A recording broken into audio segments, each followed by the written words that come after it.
मेरी माँ, रसोई की रानी। जब भी मैं अपनी आंखें बंद करता हूँ और बचपन की यादों में खो जाता हूँ, तो सबसे पहले जो तस्वीर उभरती है वो है मेरी माँ की, रसोई में काम करती हुई, पसीने से भीगी हुई, पर चेहरे पर संतोष और ममता भरी मुस्कान लिए हुए।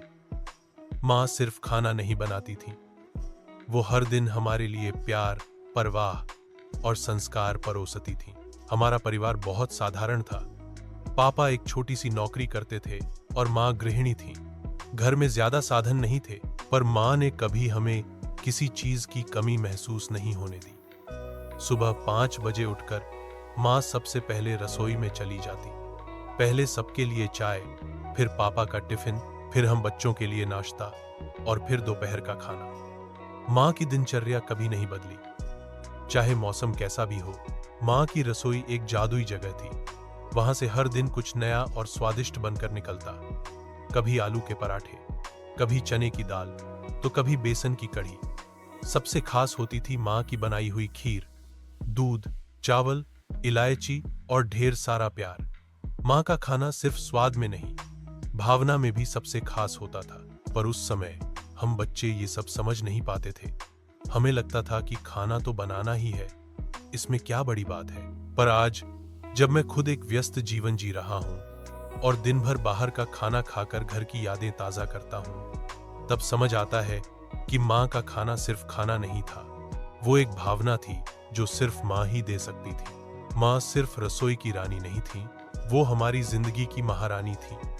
उन्होंने हमें सिखाया कि सादा जीवन भी कितना सुंदर हो सकता है।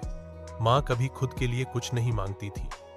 उन्हें नए कपड़ों से ज्यादा खुशी तब मिलती जब हम सब अच्छे से खा लेते और मुस्कुरा देते। उनके लिए रसोई सिर्फ खाना बनाने की जगह नहीं थी, वो एक मंदिर की तरह थी, जहां हर दिन वो हमारे लिए पूजा करती थी, स्वाद, सेहत और स्नेह की। मैं याद करता हूं वो दिन जब पापा की नौकरी चली गई थी। घर की हालत बहुत खराब हो गई थी। कई बार ऐसा होता कि घर में सिर्फ 2 आलू होते और 4 लोग खाने वाले होते। माँ खुद भूखी रह जाती और कहती, मुझे भूख नहीं है, तुम लोग खा लो। तब हम बच्चों को लगता था कि माँ को सच में भूख नहीं है, पर अब समझ आता है कि वो सिर्फ माँ थी, जो खुद की भूख से पहले हमारे पेट की परवाह करती थी। माँ ने कभी हार नहीं मानी। उन्होंने घर के पास महिलाओं को सिलाई, कढ़ाई सिखाना शुरू किया, पापड़, अचार बनाकर बेचना शुरू किया, ताकि कुछ पैसे घर आ सके।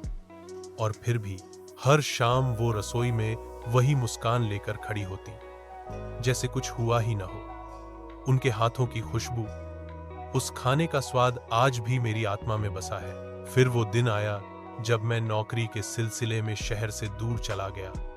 माँ ने मेरी पसंद के कई आइटम डिब्बों में भर कर दिए, मठरी, नमकीन, गुड़ के लड्डू। मैं तो बस जल्दबाजी में था, माँ के गले लगकर निकल गया।